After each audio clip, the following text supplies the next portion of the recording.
días a todos y a todas. Bienvenidas y bienvenidos a este acto, a la octava jornada Retina Asturias, tu visión nos une, aquí en Oviedo, en esta ubicación que hacemos por primera vez en el Colegio de Farmacéuticos de Asturias, a los cuales les quiero dar públicamente el agradecimiento por ponerse a nuestra disposición para poder celebrar este acto aquí hoy, en el que vamos a intentar aunar, como todas las primaveras, o casi ya en primavera, pues lo que puede ser la ciencia y la convivencia entre pacientes, investigadores, clínicos básicos y bueno, gente que está cerca de la asociación.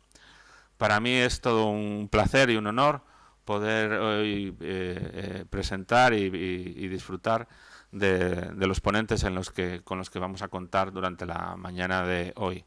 Ya sabéis que para las familias y para nosotros, pues uno de nuestros objetivos fundamentales es poder conseguir un tratamiento curativo, paliativo de todas estas distrofias, y sabemos bien que eso no es posible si no hay investigación, si no hay gente que se dedique a pensar, a conocernos, a saber qué es lo que le pasa a nuestros ojos, a nuestras retinas, a nuestro sistema nervioso central, para poder luego proponer ideas que puedan resolver nuestra situación, ¿no? Sabemos también muy bien que estamos hablando de enfermedades hereditarias, enfermedades de tipo genético, donde la causa pues muchas veces es, bueno, casi siempre es un tema de una mutación, ¿no? Y bueno, en los albores del siglo XXI pues nos encontramos con que la tecnología, la ciencia, pues nos va ofreciendo diferentes alternativas. Todavía no tenemos un tratamiento, eso es verdad, pero evidentemente la ciencia sigue dando sus pasos a sus tiempos, siempre más lentos que lo que nosotros deseamos, pero bueno, ahí está. Y ya el año pasado y en estos últimos 2 años hemos podido hablar un poco de lo que es el tema de la edición genética, de los sistemas CRISPR, que básicamente es el cortapega genético, ¿no? Como a través de diferentes sistemas pues podamos cambiar la mutación que tenemos en nuestro ADN por una cadena de ADN sana que evite la degeneración, ¿no? Y por eso hemos invitado en el día de hoy a una de las personas que en Asturias más sabe de todo el tema de edición genética y de CRISPR. Él es el doctor Francisco Rodríguez Díaz, que está aquí en la Universidad de Oviedo, en el Instituto Universitario Oncológico del Principado de Asturias, en el IOPA, donde trabaja con modelos animales, es verdad, y donde él le encanta todo este tema, es un gran profesional y un gran científico, y nos va a poner un poco al día de todo lo que es esta tecnología y cómo puede aplicarse a todas las patologías de la retina. Después de Francisco tendremos también la oportunidad de contar con el equipo de oftalmología de Luca, con el doctor Castro Joaquín, que pues conoce muchísimas de nuestras retinas y además muy bien. Y hoy viene acompañado, él quería no solamente estar él, sino que participara también en la reunión, pues Roberto Martínez, que está en Cabueñes, aunque se formó con Joaquín aquí en el UCA, y bueno, y una nueva persona que trabaja en el servicio, que es Rocío, ¿no? Que luego también nos presentará un caso clínico, quizá de una persona como cualquiera de las que estamos aquí. Entonces yo, sin más, agradecerle tanto a Francisco como a Joaquín y a Rocío y a Roberto su participación en esta actividad, y ya simplemente darle la palabra al doctor Francisco Rodríguez. Buenos días. Muchísimas gracias, Andrés. Cuando Dudney y Carpentier publicaron por primera vez su importante artículo describiendo CRISPR, la prensa, por lo importante y el futuro que parecía que iba a tener aquello, pues ya se hicieron eco. Y tanto las revistas como los periódicos generalistas ya publicaron las primeras noticias. A continuación, en 2015, a Dudney y a Carpentier se les concedieron el Princesa de Asturias, E incluso el año pasado, a finales del año pasado, sin ir más lejos, pues tanto Luna Carpentier como Frenza, como nuestro compatriota de la Universidad de Alicante, Francis Mojica, fueron propuestos al Nobel. Es algo que está teniendo tanta repercusión, nos están machacando tanto con el futuro enorme que tiene, que yo creo que ya forma parte saber lo que es el sistema, por lo menos que te suene, parece que es ya como de cultura general, ¿no? Tiene que sonar como que es la edición genética. Entonces he preparado una presentación muy básica, muy simple, pues para dejar claras estas cosas, ¿no?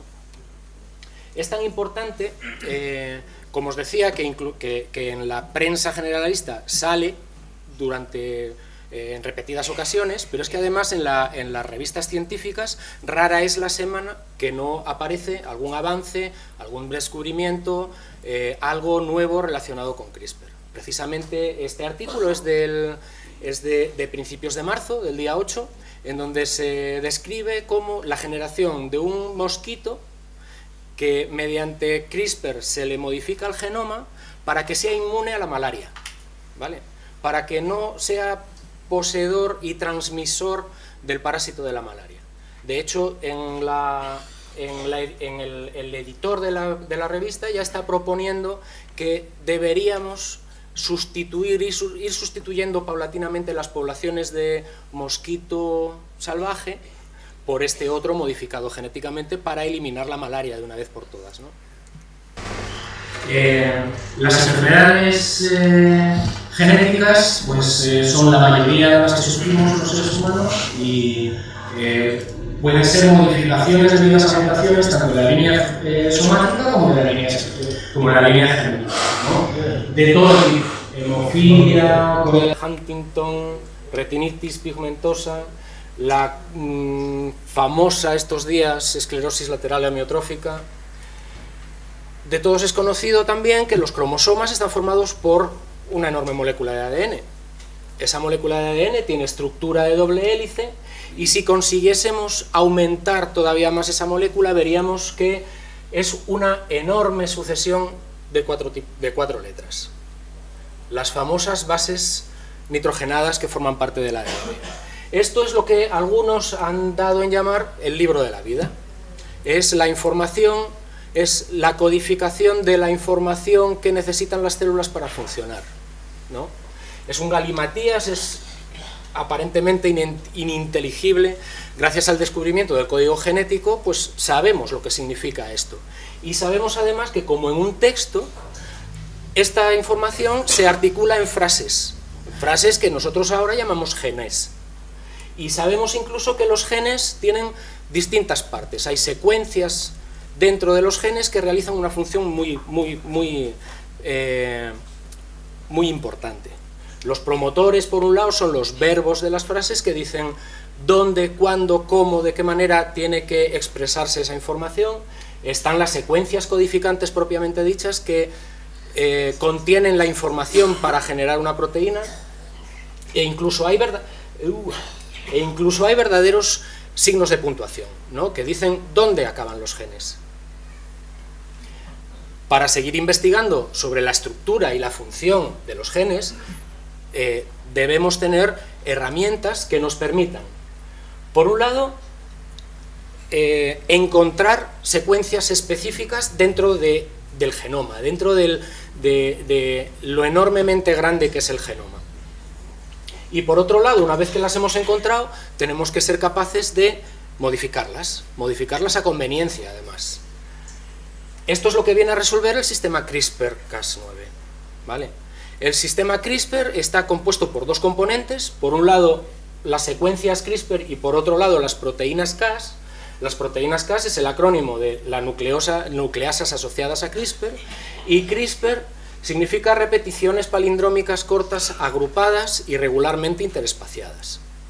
Este nombre enorme y gigantesco se lo tenemos que deber al microbiólogo español Francis Mojica, que en Alicante, ya cuando estaba haciendo la tesis, detectó este tipo de secuencias en las bacterias que él estaba estudiando. Como no pudo darles ninguna función, ni pudo interpretarlas de ninguna forma, pues simplemente ideó un nombre descriptivo, ¿vale? De ahí esta brutalidad de nombre, ¿no? Más adelante, en los años 2000-2002, ya se intuyó que estas secuencias correspondían con secuencias virales y que estaban relacionadas, todo el sistema de CRISPR y de Cas, estaban relacionados con un sistema inmune innato, un sistema inmune adaptativo, perdón, en bacterias, ¿vale? Lo que ocurre es que cuando un virus infecta una bacteria y le inyecta su material genético, este material genético se rompe en trozos y se integra dentro del cromosoma bacteriano. Se integra además de forma adyacente a las secuencias que codifican las proteínas Cas. Cuando todo este clúster de genes se expresa, aparecen en el citoplasma de la bacteria las proteínas Cas y una serie de RNAs que mantienen homología con las secuencias virales. Si no pasa nada más, pues bueno, eso se queda ahí, residente dentro de la bacteria. Pero ¿qué es lo que ocurre si un nuevo virus del mismo tipo que el anterior trata de infectar de nuevo a la bacteria? Pues que de la misma forma que antes inyecta su material genético, pero los RNAs complementarios al ADN viral lo van a detectar, se van a unir, se va a formar un complejo híbrido ADN-ARN y esa es la señal que necesitan las proteínas Cas para unirse a ese complejo y generar roturas de doble hebra en el ADN nuevo viral. Esto lo hacen de forma muy repetida, de forma muy numerosa en este nuevo ADN de virus y lo inactiva, imposibilitando la nueva infección, la infección de este nuevo virus del mismo tipo. El avance brutal de Doudna y Carpentier fue doble. Por un lado, reconocieron con mínimas modificaciones del sistema, consiguieron reproducirlo in vitro, sin tener nada vivo en un tubo de ensayo, simplemente con los elementos del sistema, y por otro lado, intuyeron que podía funcionar casi en cualquier tipo de célula, ¿vale? No lo demostraron. Simultáneamente, casi en el tiempo, Feng Zhang fue el que lo demostró, ¿no? Aplicando todo este principio a células eucariotas, ¿vale? De ahí, de esa simultaneidad, precisamente, arrastramos los problemas legales que tiene la clínica para aplicar terapias basadas en CRISPR-Cas9. Feng Zhang está trabajando en la Universidad de Boston, mientras que Doudna está en la Universidad de California. Los dos quieren la patente para aplicar este tipo de cosas. Se estima que alrededor de 50.000 millones de dólares va a ser el rollo, ¿vale? Entonces, hasta que no resuelvan sus problemas legales para acceder a esa cantidad de pasta, no se va a poder aplicar en clínica realmente. Lo podemos aplicar en investigación, nosotros en el laboratorio lo hacemos diariamente, pero en clínica ya va a ser más complicado. Lo que hicieron Doudna y Carpentier fue simplemente introducir en un tubo de ensayo una molécula de ADN con una secuencia diana que querían modificar. A continuación, generaron una molécula de ARN complementaria a la secuencia diana que querían modificar y la incluyeron dentro del tubo. Y añadieron la Cas. La Cas detectó el híbrido ADN-ARN, se unió a ellos, se formó el complejo y a continuación rompió la doble cadena, ¿vale? Los sistemas de reparación repararon esa rotura, pero generando ya una mutación. Como ejemplo, yo creo que muy directo, ¿no? Si tenemos una secuencia genética que forma parte de un gen y que nos codifica para producir una proteína que obtiene energía a partir de la glucosa, puede ocurrir que ocurra una mutación y entonces se genere una proteína que ya no obtiene energía mediante la glucosa, que ya no la obtiene de ninguna forma o que incluso puede llegar incluso a ser tóxica, ¿vale?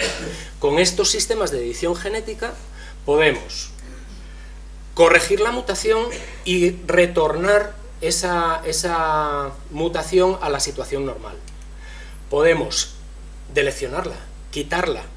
Si se está generando una proteína tóxica, pues podemos hacer, y esa proteína es redundante, por ejemplo, algo que pasa en biología en multitud de ocasiones, hay varias proteínas que realizan la misma función, ¿vale? Podemos incluso quitarla y que no funcione, y que deje de ser tóxica. Pero es que todavía más podemos incluso incluir nuevas funcionalidades, ¿vale? Y generar proteína pues que no solo obtenga energía a partir de la glucosa, sino de la lactosa también. El sistema CRISPR-Cas9 es eficaz, ¿vale? Es súper rápido.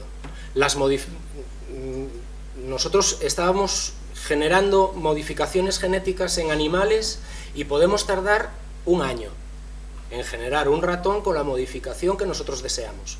Gracias a los sistemas de CRISPR-Cas9 lo estamos haciendo en 3 meses. Es muy específico, se tenía mucho miedo a efectos que se llaman off-target, es decir, que la nucleasa Cas no solo cortase donde le decíamos con nuestro ARN guía, sino que lo hiciese en otros sitios. Hay muchos artículos ya en donde se generan ratones con esta tecnología, se secuencia el genoma completo buscando precisamente estas situaciones off-targets y prácticamente no se encuentran. Por lo tanto, parece que es muy específico. Es que además nos permite realizar varios cambios simultáneos, ¿vale? No solo podemos modificar un gen de una vez, sino que, vamos, el laboratorio de George Church ha conseguido inactivar de una sola vez 90 copias de un gen, ¿vale? Es una cosa como de ciencia ficción. Es súper fácil de usar, cualquier laboratorio de biología molecular puede utilizarlo, casi no es necesario aparataje ni... también se está demostrando que se puede utilizar en cualquier especie con más o menos dificultad técnica, ¿vale? En erizo de mar, pues debido a la propia naturaleza de los embriones de ocito de mar, que tienen una zona pelúcida muy dura, vale, pero eso son cuestiones físicas, técnicas, que son totalmente salvables. La biología molecular que está detrás del sistema CRISPR-Cas9 es utilizable en cualquier especie. Y luego además es barato. Por 80 euros te compras los RNAs, guía, y compras la Cas. Pero es que además de todo eso, las proteínas Cas son muy fácilmente modificables para que tengan funciones extra, por decirlo de alguna forma. La proteína Cas descubierta por primera vez generaba roturas de doble cadena, pero ya tenemos a disposición proteínas Cas que solo cortan en una de las hebras.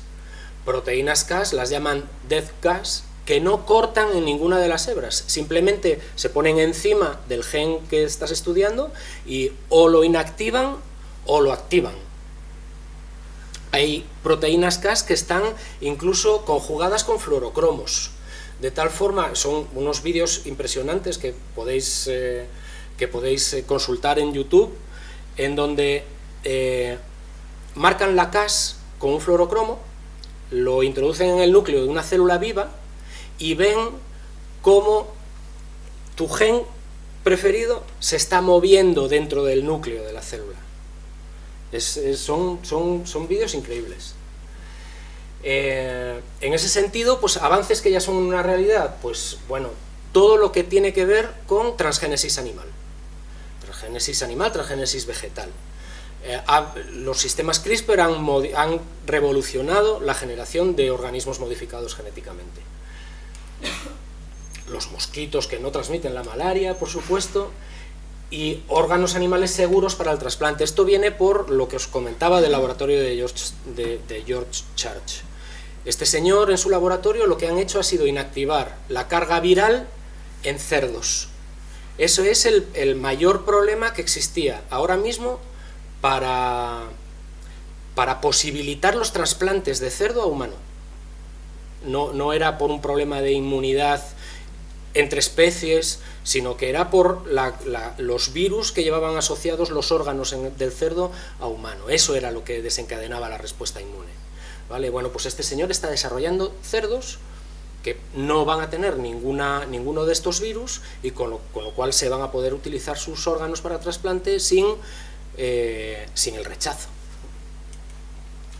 Por lo tanto, pues, ¿qué ha significado esto para la ingeniería genética? Pues para la ingeniería genética ha significado el desarrollo y la apertura de un abanico enorme. Cosas que antes se hacían pero que era muy ineficiente, que se tardaban años en conseguir, ahora se consiguen en meses.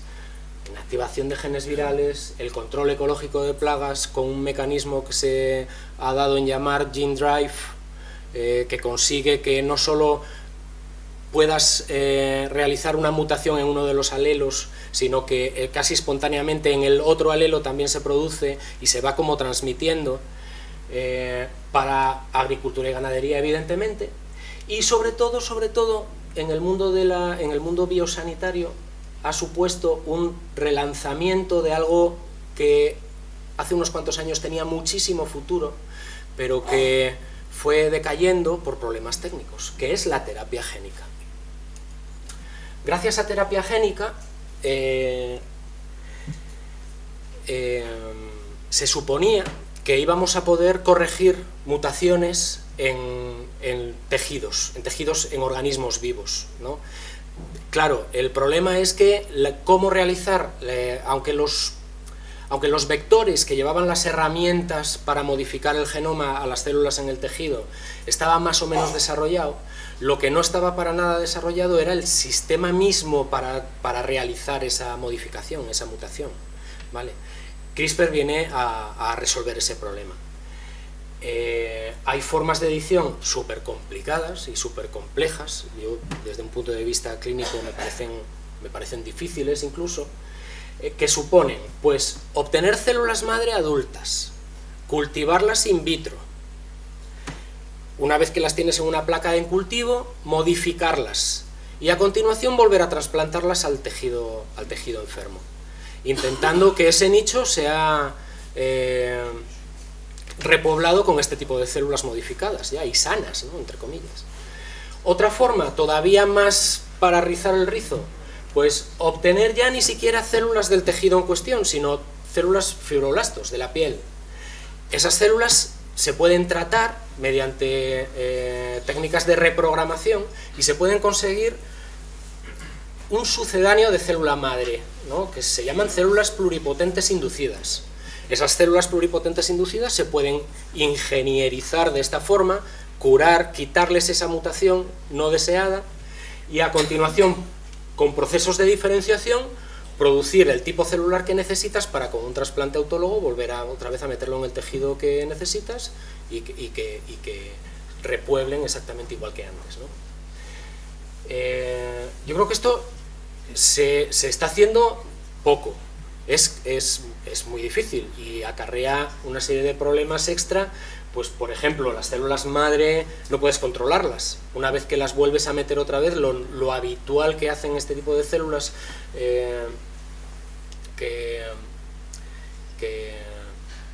que tienen muchísima mitosis, ¿no?, lo que hacen es generar teratomas, por ejemplo. Es algo que no se puede controlar demasiado bien. Sin embargo, hay otros sistemas de entrega de los sistemas CRISPR que son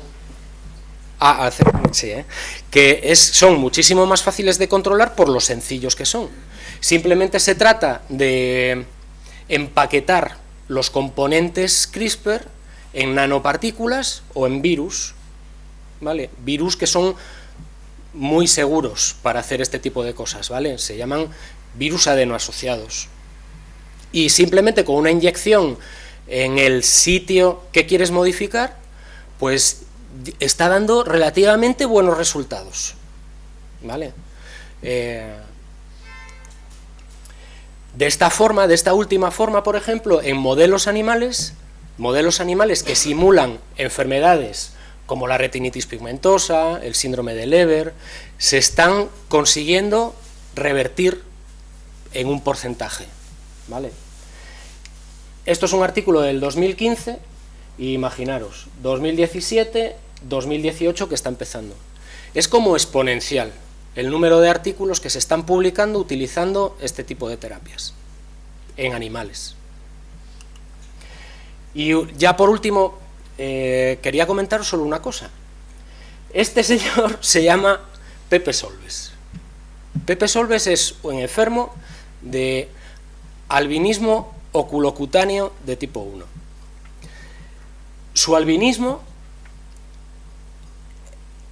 está producido por una mutación en el gen de la tirosinasa.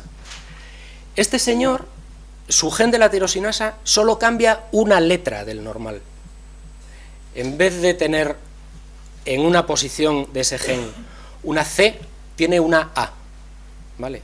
Eso le produce que sus retinas no tienen fóvea, que al no tener melanina, toda la arquitectura neuronal que lleva la señal desde la retina hasta los hemisferios del cerebro es defectuosa, ¿vale?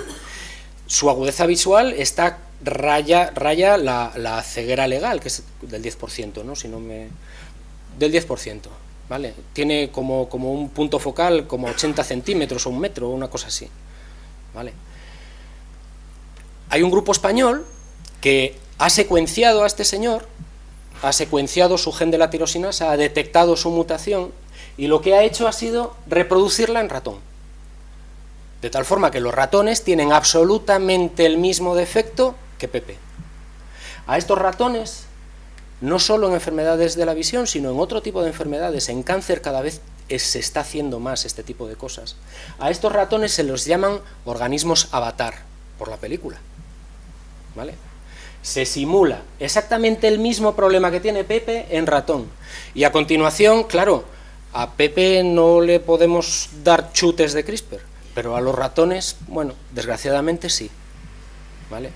Se ensayan terapias en ratón que pueden a continuación beneficiar a Pepe. Esto me parece de una potencia brutal. Y se está haciendo en España ya, ¿vale? De hecho, Manolo Serrano, un investigador del CENIO, fue el que primero desarrolló este tipo de ratones avatar. Bueno, y muchísimas gracias.